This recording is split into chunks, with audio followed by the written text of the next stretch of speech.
Amen. Isang pinagbalang gabi po sa ating lahat. Sige nga po, tayo po ay palapakan po natin ang Diyos sa gabi ito. Hallelujah! Glorify your name. Hallelujah. Amen. Sabi nga po sa kanyang salita sa Psalms 150 verse 6 that everything that has breath, praise the Lord. Ayan. Amen. Kaya ngayong gabi po lahat po ng may hinga, ay may karapatan na magpuri at sumamba sa ating Panginoong Diyos dahil hindi siya nagbabago sa ating mga buhay. Kaya ngayong gabi po, we are encouraged to lift our voices, our hands, our hearts, at purihin po natin siya at ibigay ang best para sa Kanya. Kaya church, let us praise and give glory to the Lord. Hallelujah! Let us give God praise to the Lord.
magpatuloy po tayo sa ating pagpupuri at sa ating pagsasamba. Let us remember, mga kapatid, kung bakit po tayo nagpupuri, kung bakit po tayo sumasamba sa ating Panginoon Diyos. Hindi lang because of the blessings na natatanggap po natin, but because binigay niya yung buhay niya para sa atin. Sabi nga po sa Romans chapter 5, verse 8, datapwat, ipinagtatagubilin ng mga Diyos ang kanyang pag-ibig sa atin, na nang tayo may mga makasalanan pa, si Kristo ay namatay sa atin. Amen. Kaya ngayong gabi po, ideklara po natin ito at maging personal prayer po natin ito.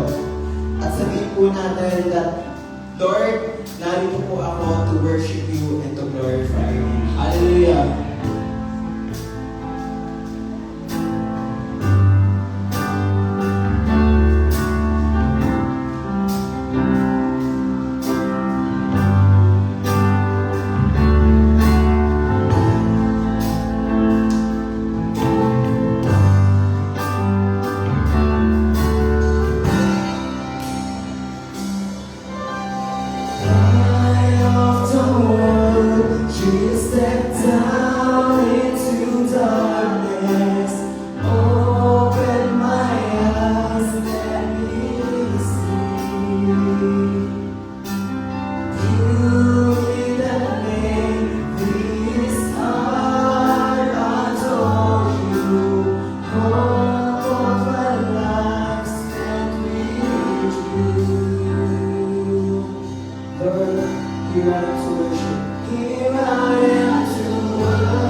kaligtasan na ibinigay mo ang Panginoon.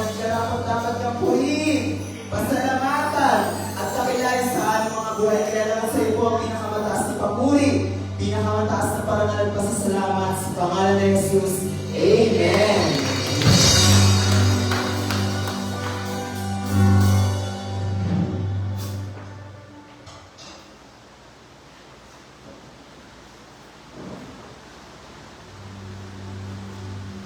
Amen. Napakasarap po magpuri sa Panginoon. Amen po ba?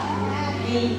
Yan. Ngayong gabi naman po, alam po natin na maraming lumipas na po yung 6 na buwan po, di ba? Ngayon, nandito na po tayo sa 7 buwan. Amen. At marami pong pinakita ang Diyos sa atin. Sino po yung nais magpasalamat sa Diyos ngayong gabi? Palapakan po natin ang buhay niyo. Glory to God. Father God and the Father, the Son, and the Holy Spirit is altogether lovely, altogether worthy, and altogether wonderful God. Amen. Noong Tuesday, pag po talaga mag-alaga ng ako ko. Pero alas 5, umuwi yung anak ko si Jane. Sabi na, pwede daw ako magbantay kay Pastora. Pagod po ako noon kasi nag-inis din ako ng restaurante. So, nag-aalaga ako magluluto. Pero, kailangan din talaga tayo lumabas, mag-serve sa servant of God na kailangan. So, first God, nakatulong po ako sa biyaya ng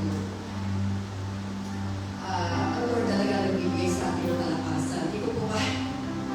Yung ganun magkakapunta ng pagod, last gabi, ayun, nakapag-inis ng CR, pinto. Tapos, nagbalay kay Pastora, chase ng diaper. Tapos, ayun, hindi ako nakapagdala ng maayos na tulipan, pero salamat sa Lord, medyo nakaigit naman. Pero, sa totoo lang talaga po, naninamakin po ako, pero please God na, yung extra strength na ibinigay sa akin ng Lord, yung gusto talaga yung salamat. Hindi ko kaya talaga yung stay kasi senior na rin ako. So, tumising ako 3 o'clock and prayer. Tapos,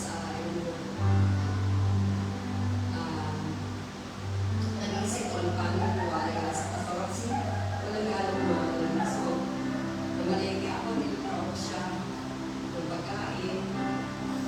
So, nakikinis din ako sa morning. Tapos, nakikinis din sa mga kitchen. Kasi, parang ang hirap kumilos pag parang hindi maayos yung pero yun nga. Kasi talaga ako Lord. Hindi ko kaya sa sarili ko yung lakas yung Lord. Hindi ko mataas na ipaglapak din si Pastora. I hope glory to God. Kasi, sa sarili kong lakas, hindi ko kaya yun. Wala pang market, nagluluto, tapos nagtapong ka ng basura. Wala Diyos natapong yung basura doon, tapos wala siya tubig, na-order pa ng mineral water. Kaya ang glory to God talaga, malaki kong alam ko sinimano ko ng Diyos sa dami ng gawa. Kaya favor from God na nakakagindot ko sa servant of God. All glory to God.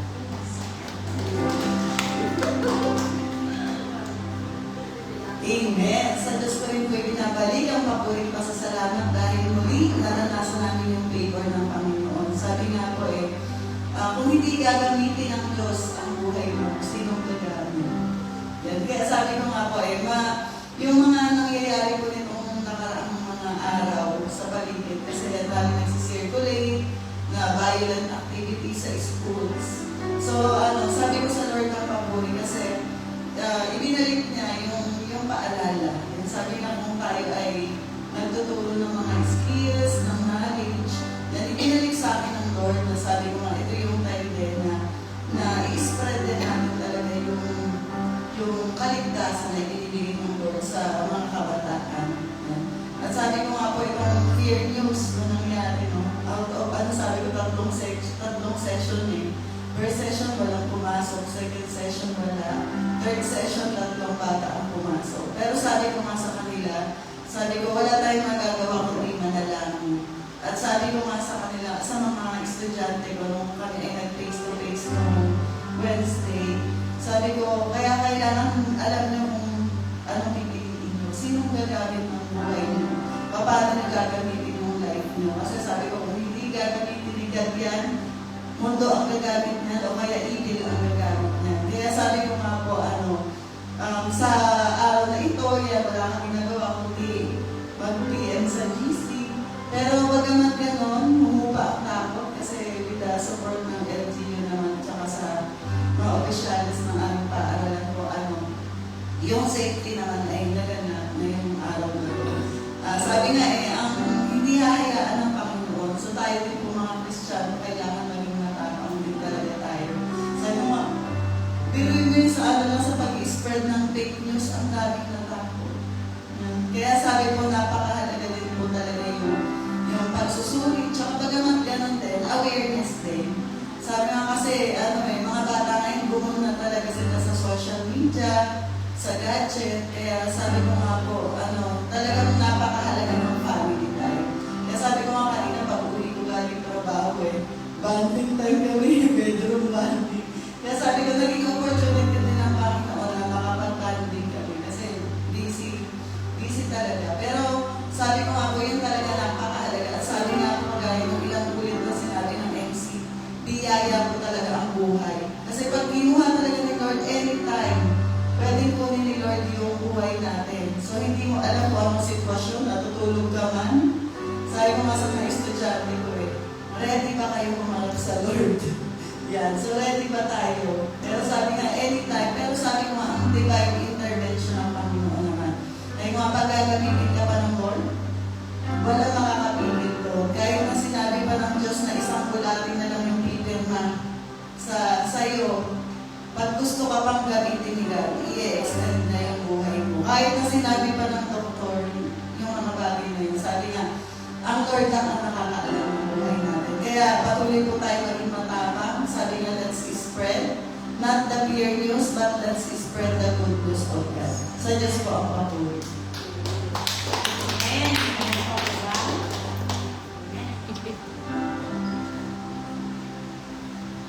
Amen. Praise the Lord.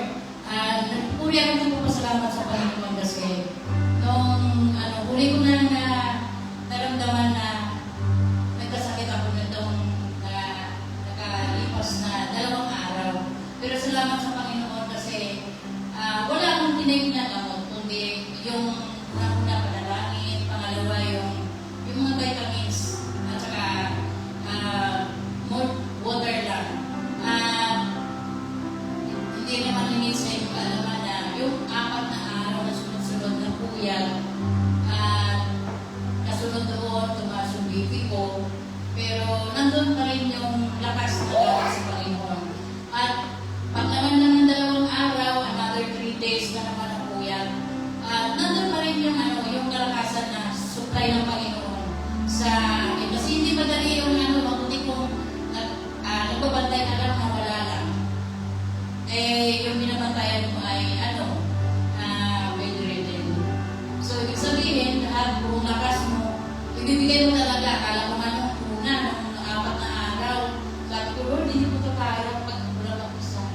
Pero pinaya ko po sa tulong at biyaya ng Panginoon. Salamat sa Panginoon kasi nandun yung kapag ikaw ay nananalangin talaga, bigyan na ng lakas. Talagang ang Lord ay nagsusupply ng lakas sa atin. Sabi ko nga noon, hindi ko kayang magpuyat kasi pinagawa lang sa akin ng doktor yun. Pero dahil lingkod ng Diyos, babantayan mo, hindi tayo pwedeng matakot dahil ang Diyos ang nagbibigay ng supply ng ating lakas na nagagaling sa Kanya. At yun, salamat sa Panginoon kasi nakayanan din naman sa tulong at biyaya ng Panginoon.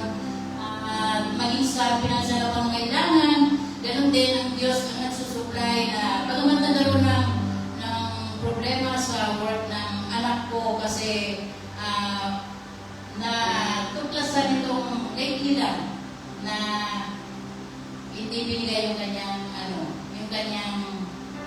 sahod. Pero salamat sa Panginoon kasi kaming dalawa yung nagpapalakasan, sabi ko na, hayaan mo na muna yan, huwag mong intindihin yung ganong problema. Kasi magkataroon din ang solusyon yan. Kaya yun, bigla naman siya nanahimik. Kasi nung talaga, sama ng loob niya, kasi hindi niya akalain na walang alam yung pamunuan doon sa mga bagay na yun. At yung may hawak, yun yung may galagawa. Salamat sa Panginoon kasi gumagabati naman siya. Siyempre, sa atin, kailangan natin yung pambayad ng mga bills. So, kapag hindi tayo magbayad ng bills, putol ang tubig, putol ang kuryente, paalisin ka sa bahay mo, kapag tinitirahan mo kapag hindi ka nagbabayad. Pero salamat sa Panginoon kasi ang Diyos ang nagpo-provide ng pangangailangan namin. So, salamat sa Diyos at sa Kanya ko pinabalik ang mataas sa papuri ng pasasalamat. Amen. Salamat po sa Panginoon. Sabi nga po, ang tunay na kapayapaan at lakas ng Diyos sa gitna ng bagyo ng buhay, ang Diyos ang ating kandungan at kalakasan. Amen po ba? Amen. Ngayon naman po, let's open our heart and then spiritual ears po para makinig ng kanyang mga salita na ihahayag po sa atin ang kanyang lingkod sa buhay po ni Sister Janet Alicio.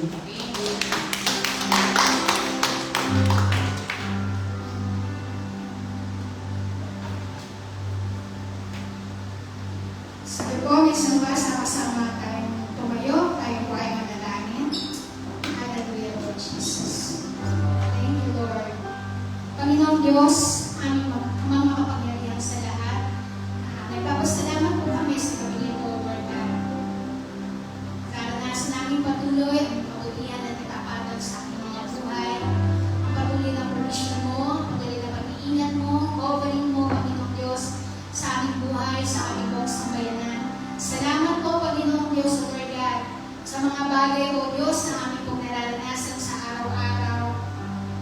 May mga takot, may mga pangamba, subalit nariyan ka, Panginoong Diyos, upang patuloy kaming palakasin, upang patuloy kaming bigyan, O Lord God, ng assurance, O Lord God, na wala kaming dapat ikatakot, wala kaming dapat ipangamba, habang kami, O Diyos, ay patuloy na nagtitiwala sa iyo at patuloy namin pinangahawakan ang iyong mga salita, ang iyong mga pangako, Lord God.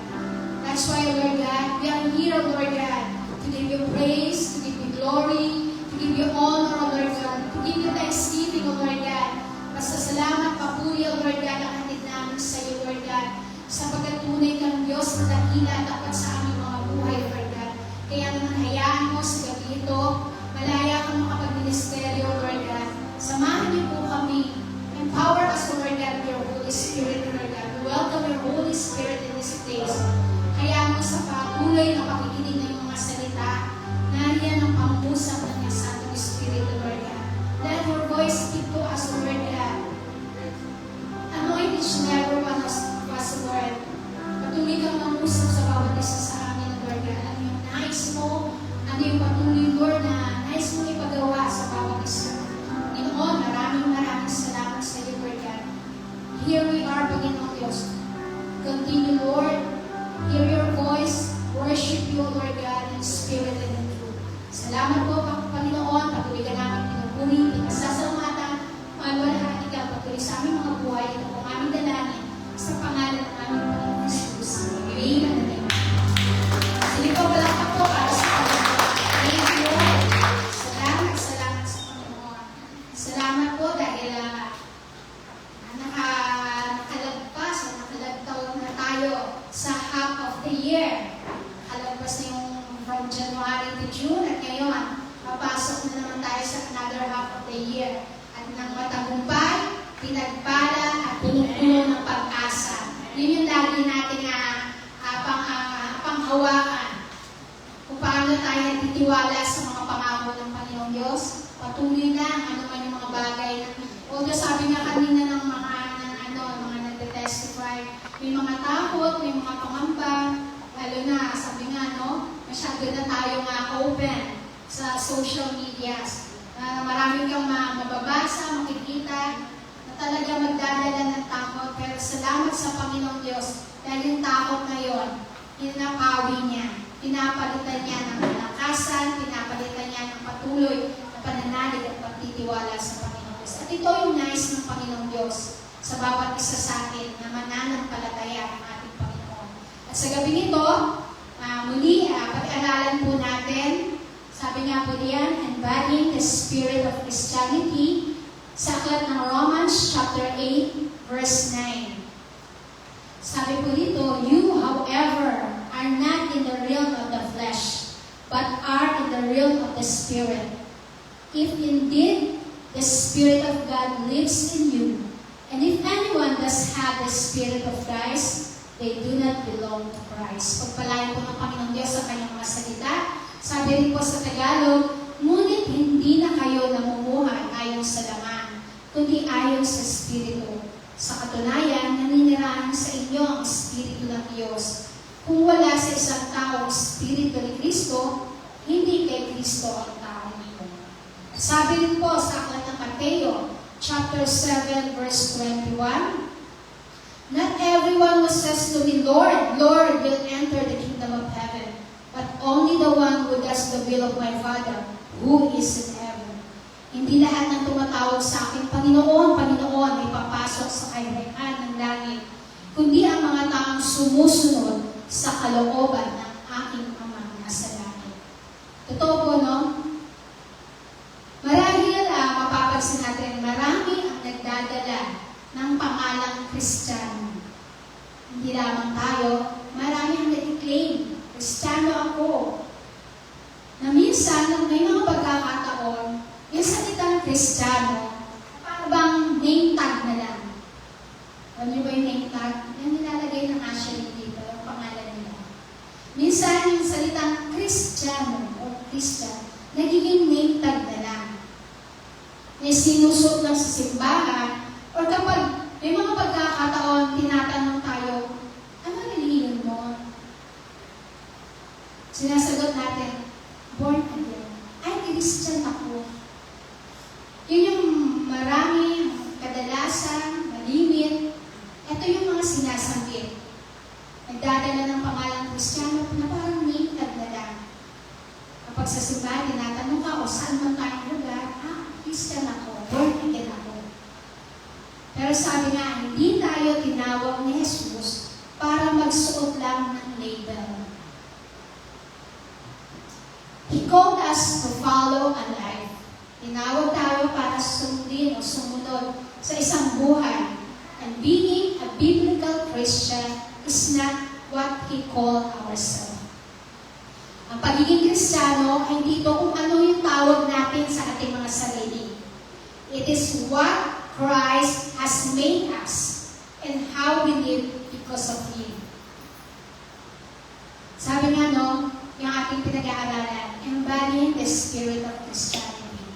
Ano nga ba yung pagiging Kristiyano? Ilang taon na tayo at talagang taglay-taglay natin yung salita, born again Christian. Pero sabi nga, ang pagiging Kristiyano daw po, hindi po kami yung tawag natin sa ating mga sarili, kundi kung paano tayo tinawag ng Panginoong Diyos, kung paano niya tayo hinubog sa ating pagkatao, at kung paano natin isinasapamuhay yung pagkakatawag sa ating Panginoong Diyos. And what defines a true Christian? Ano nga ba yung tunay na kahulugan ng pagiging tunay na Kristiyano? Ay, Sister Jeanette, being a Christian is a follower of Christ. Totoo naman po. Christian is a disciple of Christ. Totoo naman po. Pero, what truly defines a Christian? Sabi nga po, going to church, ito ba yung nagdi-define sa atin? Ito ba yung pinapatungkol lang sa atin? Ay, sila yung mga pumupunta sa church. Sila yung mga gumagawa ng mabuti. Hindi po. Because there are millions of people doing these things who are not biblical Christians. So, hindi natin sila matatawag na Kristiyano. Kasi marami, sabi nga going to church, marami ang pumupunta sa church. Hindi lamang tayo. At sinasabi natin tayo ay mga totoong Kristiyano. Marami ang mga gumagawa ng mabuti. Hindi lamang din po tayo, mga born again, mga Kristiyano. Sabi nga there are millions of people doing these things who are not biblical Christians. And Sister Jeanette, how about are those who believe in God. Hindi rin po natin masasabi na sila po yung tunay na Kristiyano. Because the Bible says, even the demons believe in God. Sabi po yan sa aklat ng James, chapter verse 19. They are not Christians. So what is the specific definition of the true biblical Christians? Baka akala lang natin, Kristiyano ako kasi manggagawa ako sa GGC. Kristiyano ako kasi followers ako, disciples ako. Napupunta ako sa church, hindi lang yung linggo, may araw pa ng Huwebes. Active ako sa church, kaya Kristiyano ako. Pero sabi nga, not necessarily, kasi there are millions of people doing what we are also doing. And there are even the demons claim that they believe in God. So, they are not Christians. True biblical Christians is not defined by name. It is not defined by church membership or outward goodness, but by heart transformed by God's grace, personal faith in Jesus Christ alone, and a life that follows Him. Sabi nga po, ang totoong biblical na Kristiyano, hindi lamang nasusukat o nadidefine sa pagiging church member o sa pangalan ng GGCI. Kaya Kristiyano yan kasi member yan ng GGC. Kaya Kristiyano siya. No. It is not only being a church membership or outward goodness, but sabi nga, a heart transformed by God's grace.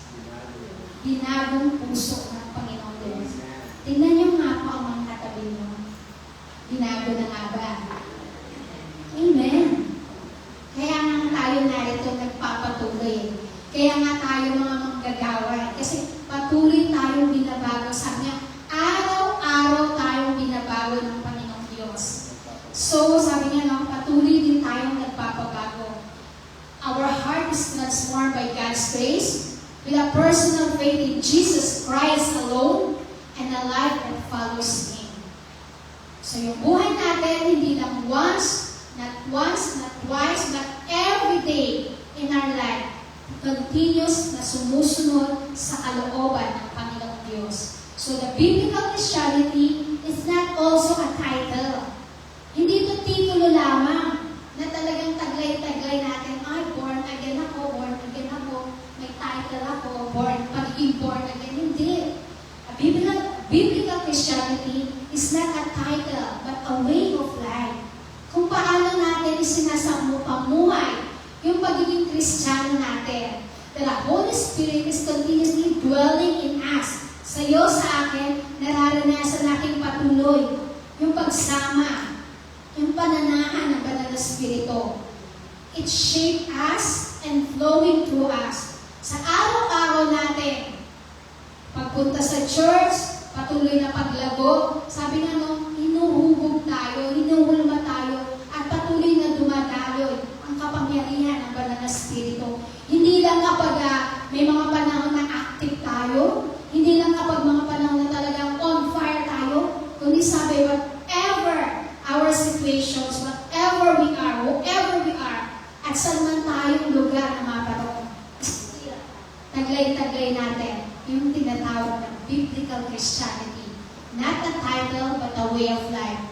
A true biblical Christian is someone who, sino ba itong mga totoo na tinatawag na Kristiyano? Sabi, someone who believes. Believes kanino? Someone who believes Jesus alone saves them by grace through faith. Alam na alam natin yan. At tayo yun, kabahagi tayo, sister yun. Alam ko na yan eh. Naniniwala ako yan, pero sabi niya, no, minsan alam lang natin. Pero hanggang saan yung alam natin? Minsan alam lang din natin, pero papaano natin ito isinasapamuhay?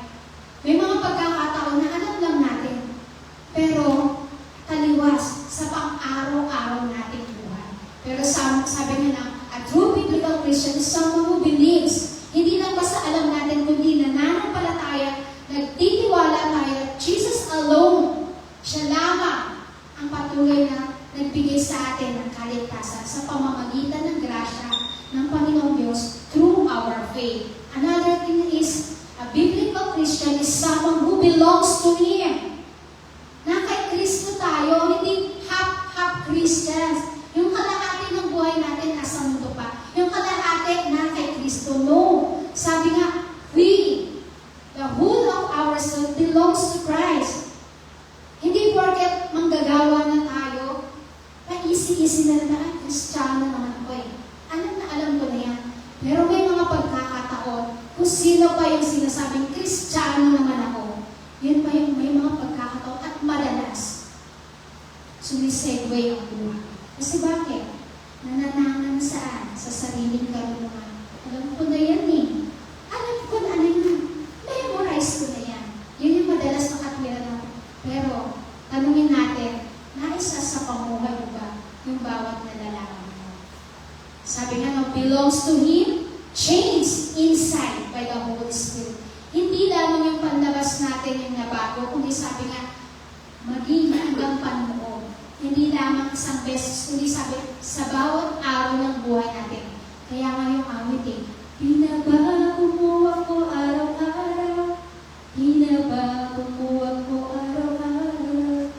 Araw-araw yung pagbabago sa atin. Hindi dahil lamang sa, ano na ako eh, matagal na akong Kristiyano. Nagtuturo na nga ako ng Bible study eh. Nasa ministry na nga ako eh, kaya alam ko na yan. Pero ang tanong, nababago ba yung buhay natin? Nababago ba yung way of life natin? That's why a true biblical Christian is someone who belongs to Him, changed inside by the Holy Spirit. And lastly, a biblical Christian is someone who behaves like Him, loving and obeying out of gratitude, not an obligation. Yung bawat kilos, yung bawat gawin natin, kung paano tayo pinis, sabi niya, no? Yung ating behavior, yung ating character, kung paano tayo magmahal, kung paano tayo sumusunod, out of gratitude, na punong-puno ng pasasalamat, hindi dahil obligasyon lang natin ang gumawa, hindi lang dahil obligasyon natin ang maglingkod sa Panginoong Diyos, kundi sabi nga, no, buhay na natin ang paglingkuran ng Panginoong Diyos. Buhay na natin ang mahalin siya. Buhay na natin ang patuloy na sumunod sa Kanya. That's what we behave like Him. Out of gratitude, whatever our situations, nandun pa rin ang papuri, parangal at pasasalamat sa Panginoong Diyos. Diba? Ito yung bukang bibig ng tunay na mananampalataya. So to embody the spirit of Christianity is not just to agree with His teaching. Hindi lang basta tayo sang-ayon, oo, tama nga naman. Hindi lang basta tayo oo ng oo sa mga katuruan. O is it what we call to wear its name? Hindi lang basta suot-suot natin o tagay-tagay natin yung pangalang Kristiyano. But in the way we carry the very heart and the nature of Jesus in every moment so that others encounter Him through us.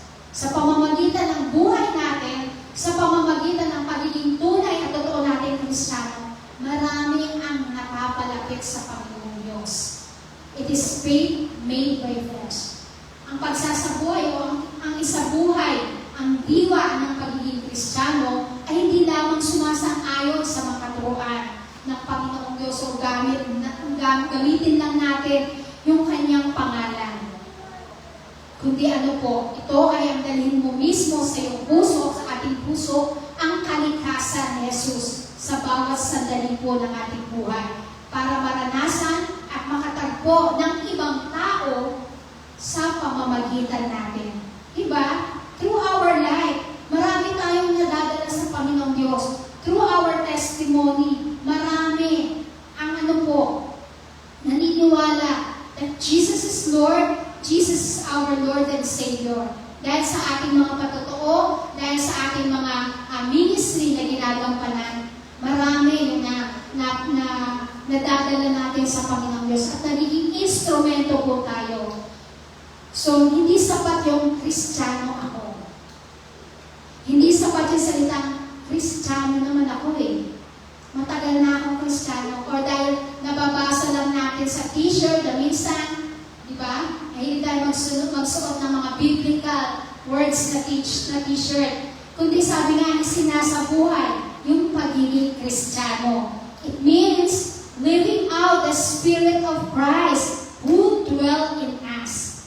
Hindi mo kailangan magkunwaring mabait na Kristiyano. Kailangan mo lang mag-yield. Mag-yield saan? Paano tayo mag-yield o paano tayo magpapasakop? Sa paraan ng galit ka na, pero pinipili mo pa rin ang kalmado at magpatawad. That's why, because the Holy Spirit dwells in us.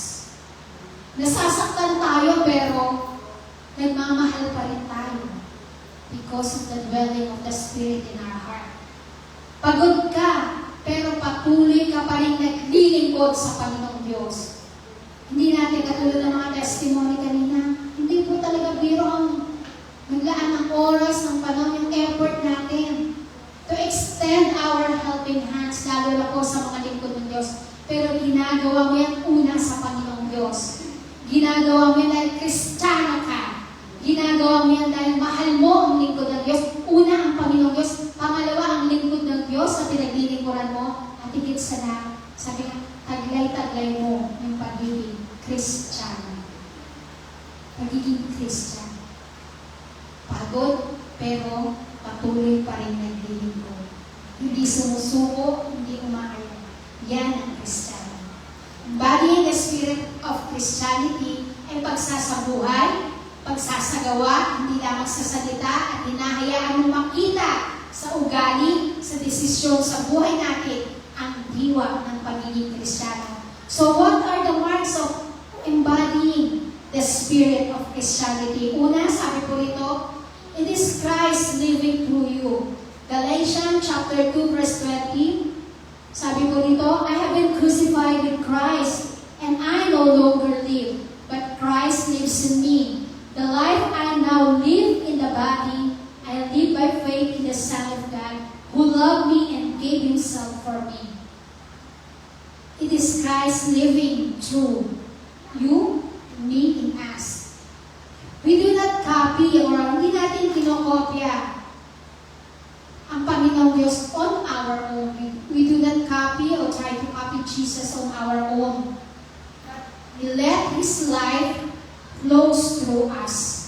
Hinahayaan natin na ang buhay ng Panginoong Diyos sa pamamagitan ng mga katuruan, sa pamamagitan ng mga karanasan natin, hinahayaan natin ang buhay ng Panginoong Diyos patuloy na maranasan natin yung sacrifice, yung mga pagpapakababa ng Panginoong Diyos, yung everything, sabi nga yung deity ng Panginoong Diyos. We do not wear the same. We do not wear the name, but we carry the life of Christ. Yung ating lumang buhay, we no longer rules. Hindi na ito yung nananahan. Hindi na ito yung nangunguna sa atin. Yung ating mga old life, lumang pagkatao natin, but Jesus Himself, by His Spirit, becomes our new life. Our motivation, our power. Kaya nga tayo nandito eh. Kaya nga tayo nagiging mga manggagawa ng Panginoon Diyos. Kaya nga tayo nag-i-involve sa iba't ibang ministeryo. Because Christ and the Spirit of God continue to dwell in us. That Christ living in us. Nagkakaroon tayo ng motivation. Nagkakaroon tayo ng kapangyarihan. Hindi sa ganun sa sarili natin. Kasi limitado yung lakas natin, yung kakayaan natin. Unlike sa kapangyarihan na patuloy na ibinibigay sa atin. Madali tayong mapagod. Madali tayong magsawa sa mga ginagawa natin. Pero thank be to God. By the power and motivation of Christ, nakakapagpatuloy pa tayo. Gusto na natin gawin pa. Kabi-kabi ng mga pagsubok, problema, takot, pangamba, mga pangangailangan, discourage na lahat na yata. But thank be to God, narito pa rin tayo because of the motivation and power that Christ lives in us. Sabi nga yung boses ng Panginoong Diyos, yung kanyang mapagpalang kamay, yung puso ng Panginoong Diyos, nagiging instrumento tayo para abutin din yung bawat isa sa atin, yung kapwa natin, yung mga tao sa labas. Nagiging instrumento tayo ng Panginoon. Because why? Christ living in us. Nakikita sa atin yung totoong Panginoong Diyos na sinasamba natin. He takes the lead from inside. Christ does not stand beside you to advise. He lives in you through the Holy Spirit. Hindi lamang daw kasama natin na nakatayo ang Panginoong Diyos, kundi saan pa? Patuloy, sabi nga no, nananahan sa atin ang Espiritu ng Panginoong Diyos. His desires becomes our desires. His love becomes our motive. His strengths become our ability. Lahat ng yan, patuloy nating nararanasan sa biyaya ng Panginoong Diyos. At kung wala ang biyaya ng Panginoong Diyos, kung wala ang pagsama ng Panginoong Diyos, wala na rin tayo. Nagkanya-kanya na rin siguro tayo. Pero thank be to God, dahil patuloy lang. Pinaninindigan natin, tinatayuan po natin yung pagiging totoong Kristiyano natin. Sabi nga, hindi lang sa bibig, kundi inside and outside, nakikita yung pagiging totoong Kristiyano. You still make choices, speak and work, but now you do it as His representative. Pwede tayong pumili, pwede tayong magsalita, pwede tayong gumawa. Pero sabi nga ngayon, nagiging representative tayo ng Panginoong Diyos. Nagiging ambassador tayo ng Panginoong Diyos, di ba? Ano ba yung mga gampanan ng ambassador? Sa ibang bansa, sila yung representative. Di ba? Pinapadala sila sa iba't ibang bansa. Para ano, pamunahan. Para sabihin, ito yung bansang Pilipinas namin. Ipopromote nila. Kaya tinawag sila ambassadors of the Philippines. At tayo po, ambassador of Christ tayo. Hindi lang tayo simpleng manggagawa, kundi ambassador of Christ tayo. Representative tayo. Sabi no, pinapangalan natin, dinidisplay natin kung sino si Kristo sa buhay natin. Hindi lang bilang mga manggagawa, kundi totoong mga pinili at tinawag ng Panginoong Diyos at totoong Kristiyano. Sabi nga no, even in a leadership, kapag tinignan mo yung position mo as a title, ano man yung kalalagayan natin sa ministry, kapag tinignan lang natin ito as a title, siguradong magyayabang tayo. Right? Ay, ministry heads ako. Ay, leader ako ng ganito. Title kasi. Kaya magigising. Sabi nga yung pagiging mayabang, yung pagiging boastful. Pero, tignan mo ang posisyon mo bilang isang pribileyo o privilege. Sa gayon, magiging it's all about Jesus. Kapag tinignan mo ito bilang isang titulo o isang title, magiging it's all about yourself. Hindi na it's all about Jesus. Ang pagiging Kristiyano, it's all about Jesus. Ano man ang ministry natin, ano man yung pinaglagyan sa atin, ano man yung pagkakatawag sa atin, hindi title yung ginagampanan natin. Kundi ano po, yung pagiging pribileyo na binigyan tayo ng pagkakataon, gamitin ang buhay natin para sa kapulihan ng Panginoon Diyos. It's not about ourselves. It's all about Jesus. Kaya sabi nga no, marks of embodying the Spirit, it is Christ living in us. Hayaan po natin na patuloy. Sabi nga, hindi na yung old self natin, yung mananahan, kundi si Kristo na yung patuloy na nakikita. Kaya nga sabi, Christian, Christ, unang-unang nakikita sa atin. Hindi lang ito, sabi nga, hindi lang ito katuroan para sa mga bagong mananampalataya, kundi magpahanggang ngayon, kahit gaano katagal tayo bilang mananampalataya, minsan tayo pa yung mga sumisegue. Kung sino pa yung matatagal, siya pa yung mga nakakalimot. Siya pa yung mga nagbabaliwala sa pagiging Kristiyano. Kasi bakit? Nakabase na tayo sa title. Hindi na tayo nakabase sa pagiging pagkakaroon ng pribileyo, pagkakataon na mapaglingkuran ang Panginoong Diyos. Pangalawa, it is defined by self-giving love. Sabi ng 1 John chapter 3 verse 16, this is how we know what love is. Jesus Christ laid down His life for us, and we ought to lay down our lives for our brothers and sisters. It is defined by self-giving love. This is the love that drove Jesus to the cross. Love that served. Ito yung pag-ibig na nagtulak sa Panginoong Diyos doon sa krus ng Kalbaryo. Pag-ibig ng mapaglingkuran tayo ng Panginoong Diyos. Pag-ibig na patawarin tayo ng Panginoong Diyos. Pag-ibig na kung saan ihango tayo mula sa kasalanan tungo sa buhay na ganap at kasiyasiya. This love is not just one good quality. It is the very heart, the source, and the proof of what it means to follow Jesus. Ang pag-ibig na ito, hindi lang isang quality lang to na meron po tayo, kundi ito yung puso ng Panginoong Diyos. Ito yung pinagmulan, source, ito yung katibayan na kung saan, sabi nga, follow Jesus. Si Jesus lamang yung ating susundin, hindi kung sino pa man, kundi si Jesus lang, na nagbigay ng buhay, nagbigay sa atin ng pagkakataon, nagbigay sa atin ng mga bagay, ng mga bagay-bagay pa na ninanasan natin sa buhay natin. At ngayon, sabi nga, tignan natin yung ating mga sarili, kung nasan na tayo ngayon. Kung ano na yung katatayuan natin. Kung ano na yung buhay natin noon sa ngayon. May pagkakaiba po ba? Wala ah. Parang wala. May pagbabago po ba? Meron. Sabi nga sa panlabas lang hindi tayo dating ganito manamit. Hindi tayo dating ganito mag-ayos sa mga sarili natin. Noong isang araw nga ako nag-ano ako ng mga pictures Tawa ako ng tawa, pinakita ko pa sa sabi, tingnan yung mga litrato natin para tayong, ang layo ng mukha natin sa ngayon.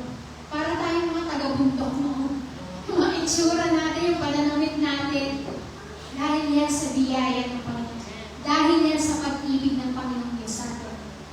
At hindi lang tayo binago ng Diyos sa panlabas. Kundi sabi niya, higit sa lahat, yung ating panloob na pagkatao. Not just one good quality, but it is in the very heart, source, and proof what it means to follow Jesus. It is not warm feeling, romance, or getting what we want, but it is an agape love that deliberate, sacrifice choice to put God first and the other, even if it costs you. Unahin ang Panginoong Diyos, ang kapwa natin, kahit na minsan parang mahirap para sa atin. Pero sabi nga it is because of the agape love. Titles, position, church attendance, or knowledge means nothing without love. This is how people know we belong to Him. Without love, wala yung mga bagay na yan. Ano man yung meron tayo. Kasi nga, Christianity does not invent love. It flows from God's nature. Yung pagiging Kristiyano, hindi ito ini-invento lang. Yung pag-ibig ng isang Kristiyano, hindi ito invento lang. Kundi sabi niya, dumadaloy ito. Kung ano po yung nature, kung sino po at ano yung nature ng Diyos na buhay na ating pinaglilingkuran. It flows from us. Kasi bakit? Anak tayo ng Diyos Mahal tayo ng Diyos Pinili tayo ng Diyos, bigyan tayo ng pagkakataon para makapaglingkod. Kasi marami, sabi nga marami ang aanihin, subalit konti ang magagawa. At tayo, yung nag-respond sa pagkatawag ng Panginoong Diyos, para saan po? Sa marami pang mga aanihin pang mga kaluluwa. Sa marami pang mga pagkakataon at pribileyo na meron pong ipapagawa sa atin ng Panginoong Diyos. Kaya patuloy tayong mag-stand. Being as Christian. Hindi lamang sa bibig, kundi sa kayong manifestation nito bilang Christian. Sabi nga po ng John chapter 13 verse 35, by this everyone will know that you are my disciples if you love one another. 1 Corinthians chapter 13 verse 2, if I have faith that can move mountains, but do not have love, I am nothing. Hindi madaling maglingkod at magiging totoong Kristiyano. Tama? Hindi po madaling maglingkod.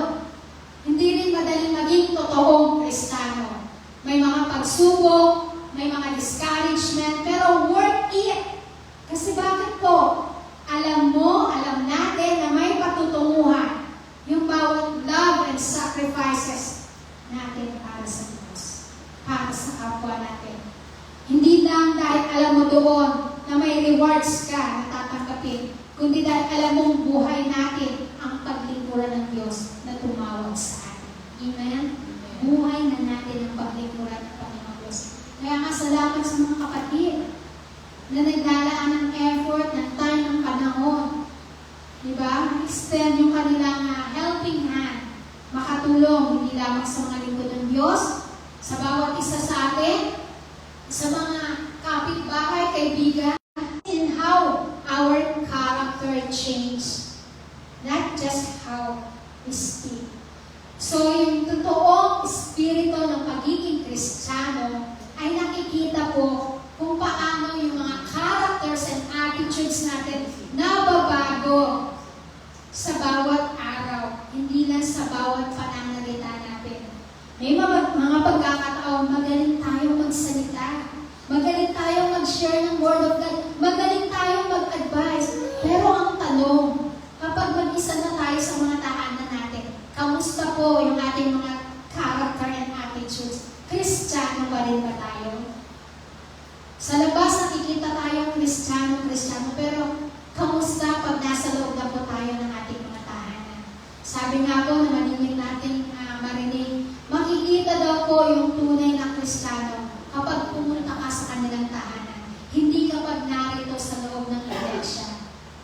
Kasi bakit? Maaaring makapagpubli tayo kapag narito tayo sa loob ng templo ng Panginoong Diyos. Ang ating mga characters, ang ating mga attitudes, but sabi niya, makikita mo ang tunay na Kristiyano sa kanilang mga tahanan.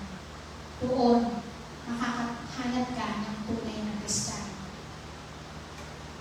So, it produces, because of the fruit of the Holy Spirit, sabi nga, Christianity is seen how our character changes. Not just how we speak, how good we speak, but how good our character is. When we truly welcome and carry the Holy Spirit presence, His own nature naturally shows your life. And this is the fruit you make, not manufacture it. By effort, but it produces it as you will do it. So, sabi nga, yung pagiging tunay na Kristiyano, yung patuloy na pananahan ng Banal na Espiritu sa atin, sabi nga, it flows naturally sa buhay natin. Kung totoo po na pinanahan tayo ng Banal na Espiritu. And I know, hindi tayo magiging manggagawa ng Panginoong Diyos kung hindi natin totoong naranasan yung pagsama ng Banal na Espiritu sa atin.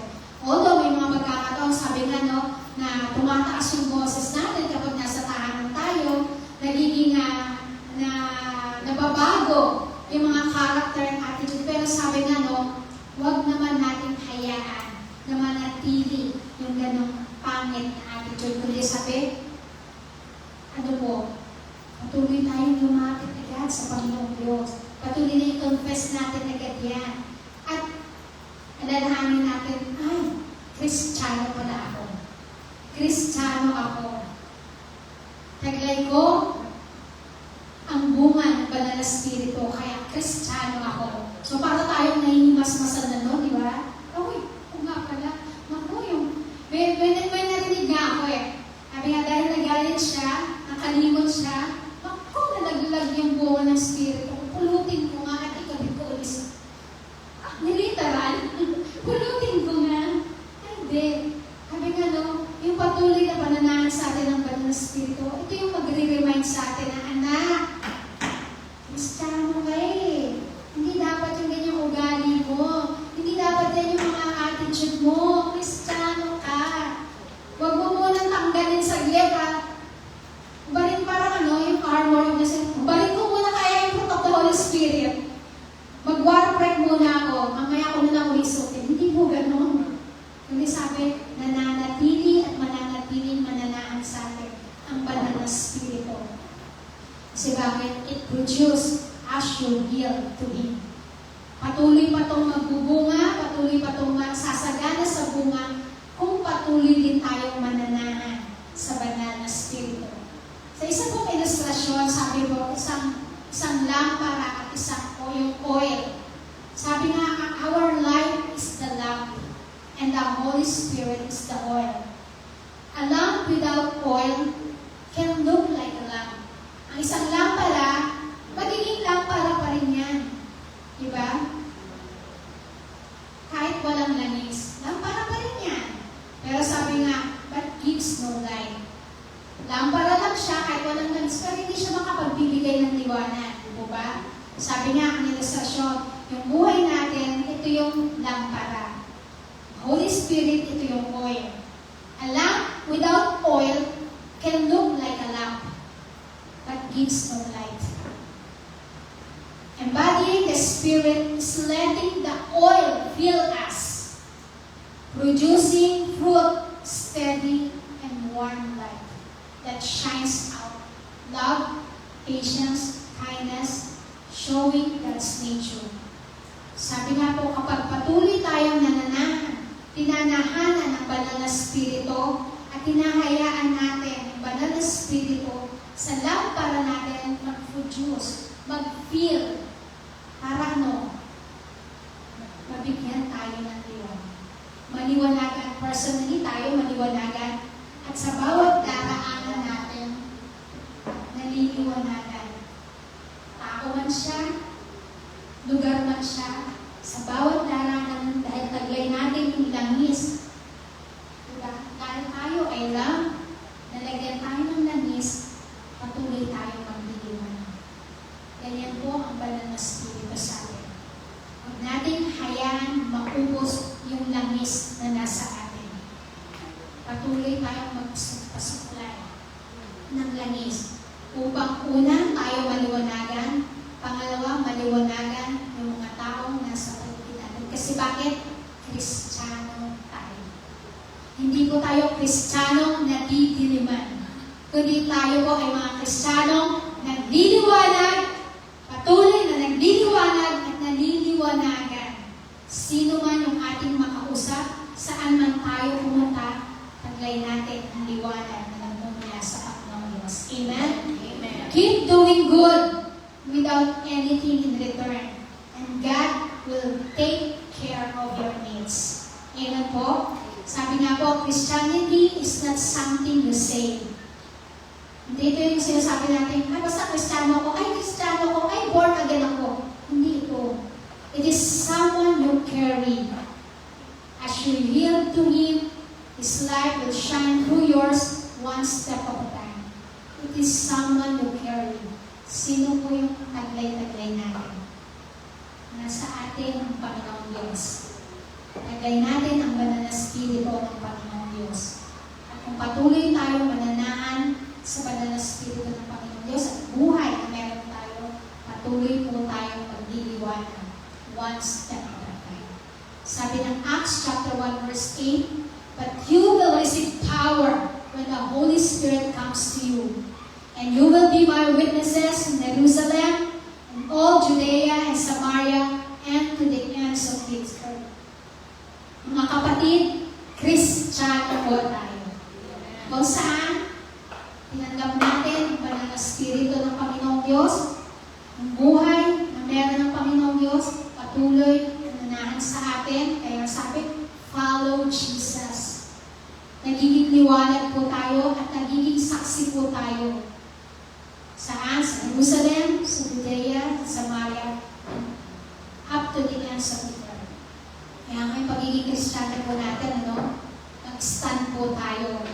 Hindi lang isang araw, isang beses, kundi hanggang sa pagdating ng Panginoong Diyos. Kristiyano po tayo. Amen? Sige po, sabi po sa ating itong muli, sama-sama po tayong tumayo. To embody the spirit of Christianity is the very heart of what it means to be a biblical Christian. It is not wearing a label, following rules, or copying the world. It is Jesus Christ living in His life in you and through you. Proud to say, I am born again Christian. Amen? Hallelujah! Hindi lamang po label, hindi lamang checklist, hindi copy-paste ng mundo. Ito ang pagiging Kristiyano mo. Si Jesucristo mismo ang nakikita at nabubuhay sa loob mo, sa pagkatao mo, because we are born again Christian. Amen? Sige po, sama-sama po tayong pumukit at manalangin. Salamat sa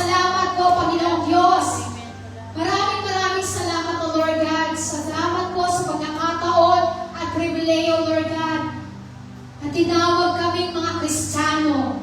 Taglay-taglay namin ang pangalan Kristiyano sapagkat Ikaw ang, O Diyos, ang banal mong Espiritu, O God, ang nananahan sa aming buhay, nakikita sa aming buhay, nagmamanika sa aming buhay, O Lord God. Kaya naman dakilang Diyos, tulungan mo kami, O Lord God, manatili, O Lord God, na nakikita ito sa amin. Nagliliwanag kami, Panginoong Diyos, hindi lamang sa loob ng aming tahanan, hindi lamang sa bawat isa sa amin, kundi Lord, maging sa labas, O Lord God, ng aming tahanan, saan man kami dalhin, ano man ang aming gagawin, ano man ang aming sasabihin, Panginoong Diyos, makita sa amin ang pagiging totoo at tunay na Kristiyano na tinawag at pinili mo, O Lord God.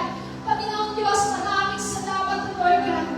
Hayaan mo, Panginoong Diyos, na taglayin namin, O Lord God, hindi lamang sa pangalan, hindi lamang sa pagiging miyembro ng iglesia nito, hindi lamang sa kung ano, Lord God, yung nais namin, kundi Lord, taglayin namin ito habang buhay kami, Panginoong Diyos, na patuloy na naglilingkod sa inyo.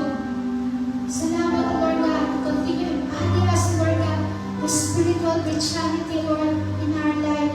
Sapagkat alam namin, Panginoong Diyos, walang sino man ang makakaagaw nito. As long as, Lord God, nilalakaran namin, tinatayuan namin, O Lord God, yung pagiging Kristiyano namin, yung pagiging born again namin, Lord God.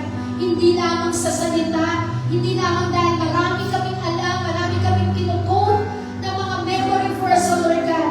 Kundi, Lord, yung manifestation namin, O Lord God, sa buhay na ganap na meron kami, Lord God. Hindi lamang, Panginoon Diyos, sa loob ng iglesia, makikita yung pagiging tunay ng Kristiyano. Even, O Lord God, kahit nasa kanya kaming mga tahanan, Lord, patuloy ng pagiging Kristiyano, Lord, nangingibabaw, nagliliwanag, patuloy na kagamit-gamit sa iyong harapan. Panginoong Diyos, magpalain mo po bawat isa sa amin. Sa iyong mga kamay, amin pong itinitiwala ang aming mga saloobin, ang aming mga prayer requests, prayer petitions, and supplications, Lord God. May mga bagay kaming hinihiling, may mga bagay kaming pangarap, Lord. Let your will be done, Panginoon Diyos, sa lahat ng ito. At hayaan mo, Lord, na patuloy na mag-apoy, mag-alab, Panginoon Diyos,